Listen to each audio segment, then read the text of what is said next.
Boa noite, alunos do curso Técnico em Segurança do Trabalho. Vamos a mais uma aula de Psicologia do Trabalho e Ética Profissional. Hoje nós veremos a partir da página 19. O primeiro assunto a ser estudado são os direitos humanos, tá? Aí nós temos a definição de direitos humanos.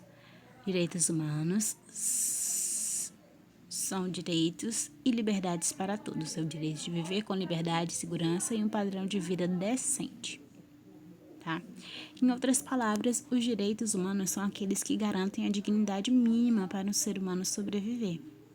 Os direitos humanos pertencem a cada um de nós desde a assinatura da Declaração Universal dos Direitos Humanos.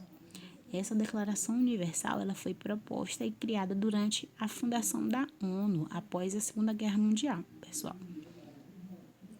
A declaração busca a dignidade humana e faz os governos se comprometerem com a defesa dos direitos humanos de todos. Elas surgiram da luta contra a opressão, a favor da liberdade e da vida. É dever das autoridades fazer com que esses direitos se cumpram e é dever dos cidadãos reivindicar seu cumprimento. Então, durante a Segunda Guerra Mundial, nós tivemos várias atrocidades sendo praticadas, tá? Por exemplo, a questão das bombas que foram lançadas em Hiroshima e Nagasaki pelos Estados Unidos, como nós podemos também citar o Holocausto que Hitler praticou contra os judeus, certo? Foi um período em que aconteceu várias atrocidades. Nessa época, as pessoas no período de guerra, além desses exemplos que eu citei, também praticavam certas ações desumanas, como, por exemplo, estupro coletivo.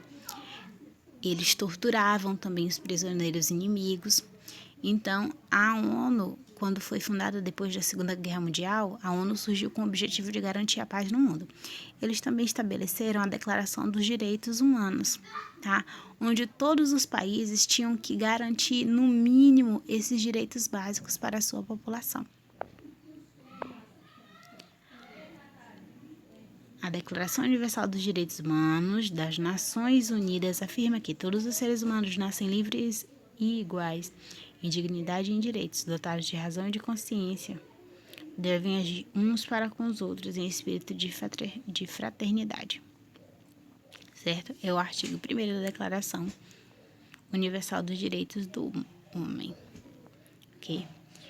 O que são direitos humanos? Além da vida, que é o maior de todos os direitos de um ser humano, saúde, educação, salário justo e moradia também são direitos legítimos, sendo que ninguém vive em condições dignas sem alimentação, vestuário, moradia, trabalho, previdência ou participação política.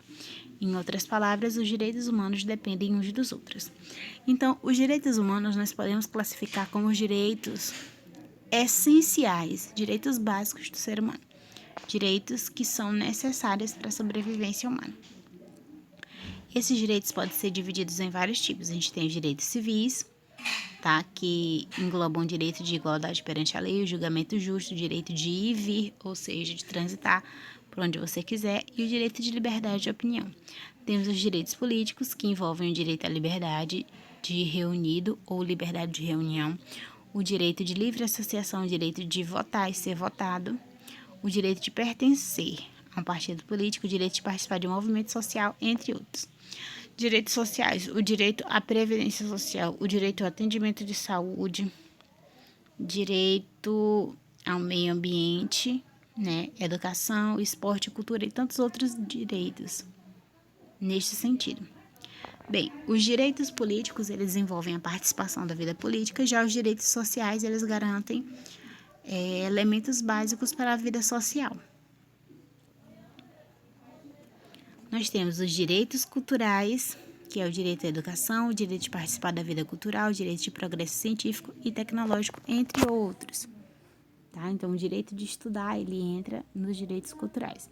Temos os direitos econômicos, que é o direito à moradia, ao trabalho, o direito à terra, o direito às leis trabalhistas, que protegem os trabalhadores, no caso, tá? Então, são direitos econômicos, são os direitos voltados para a vida financeira dos indivíduos, certo? aqui nós temos, tá, um texto que, em resumo, ele vai falar sobre um técnico de segurança do trabalho que emitia atestados médicos falsificados em nome de um outro médico, tá? Então, esse caso aqui que mostra no texto, gente, ele é um claro desrespeito ao Código de Ética Profissional, certo? É uma tremenda falta de ética profissional. Aí agora a gente vai falar a respeito do Código de Ética Profissional. O Código de Ética Profissional é um conjunto de normas éticas que devem ser seguidas pelos profissionais no exercício de seu trabalho. São elaborados pelos conselhos que representam e fiscalizam o exercício da função. É como um contrato de classe, sendo que os órgãos de fiscalização do exercício da profissão passam a controlar seu cumprimento, certo? Ele se baseia nas virtudes que nós estudamos na aula passada. Bem, esse Código de Ética Profissional, cada classe profissional, ou seja, a classe dos médicos, a classe de professores, cada grupo de profissionais tem suas entidades representantes, certo? Essas entidades representantes são os conselhos, a gente pode citar a OAB também, que representa os advogados, certo? E esses conselhos, eles criam códigos de ética, onde eles têm um conjunto de regras para a conduta, para comportamento dos profissionais daquela área. Em relação ao técnico de segurança do trabalho, o Código de Ética da profissão regula a conduta deste profissional, o que é a atribuição do mesmo, quais são os direitos e deveres, tá?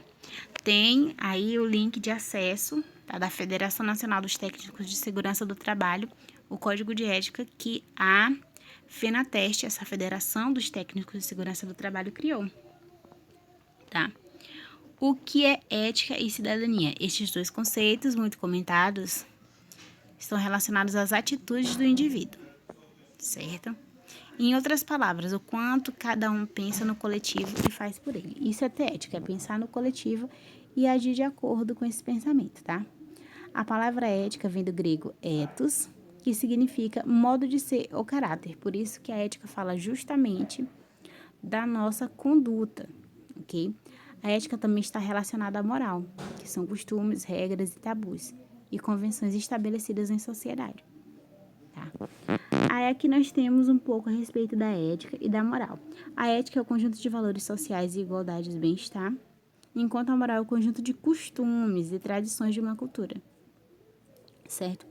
Eu posso citar, por exemplo, para nós aqui, usar saias, usar roupas curtas, não é uma coisa que nós consideramos imoral, é normal aqui no Brasil, né? Mas se você for para outro lugar, como por exemplo, vai para um país como o Irã, que é um país islâmico, para eles vai ser considerado imoral, entendeu? Porque contraria os costumes, as tradições deles. Aí nós temos a ética também, que orienta o comportamento do homem. A moral atua sobre o comportamento do homem em sociedade. A ética atinge todos e é universal. A moral atinge grupos específicos, né? A ética regulamenta de forma indireta todas as sociedades. E a moral mantém e aglutina sociedades distintas. Ok? Agora vamos um pouco sobre cidadania. Exercer a cidadania é conhecer seus direitos e deveres e também lutar para que sejam colocados em prática, certo? Então, nós temos a cidadania, tá? Como a qualidade de cidadão. A pessoa que tem cidadania, ele é um cidadão. O cidadão é a pessoa que apresenta a cidadania. E esse conceito pode ser dividido em duas formas, dois tipos de cidadania, a cidadania formal e a substantiva. A cidadania formal diz respeito à nacionalidade de cada pessoa. Então, se no seu documento está reconhecido que você é brasileiro, então você é um cidadão desse país, um cidadão do Brasil. Essa é a cidadania formal. E a cidadania substantiva está relacionada aos direitos humanos, certo? Ou seja, a cidadania, ela é a garantia de tratar as pessoas de um país como cidadãos, ou seja, garantindo seus direitos básicos, certo? Agora o texto vai falar um pouco sobre a ética na sociedade global. Bem, nós vivemos num mundo que está cada vez mais globalizado, ou seja, não existem muitas barreiras entre os países estão cada vez mais próximos, os meios de comunicação têm interligado todos os países. Isso exige das pessoas ainda mais respeito, porque quanto mais nós convivemos com pessoas diferentes, mais nós temos contatos com costumes diferentes. E para que possa haver paz, já que nós nos comunicamos com todos, é preciso ter bastante ética no contato e na convivência com as pessoas, porque através da ética nós vamos aprender a respeitar as diferenças, tá? Aí vai falar um pouco a respeito do mundo globalizado, porque o nosso mundo das informações circulam muito rápido e está cada vez mais fácil você obter informações e se conectar com as outras pessoas. Mas isso deve ser feito de maneira respeitosa, certo? E usando a ética, não só na vida profissional, mas na vida pessoal, ok? Essa foi a nossa aula. Obrigada pela atenção. Um abraço.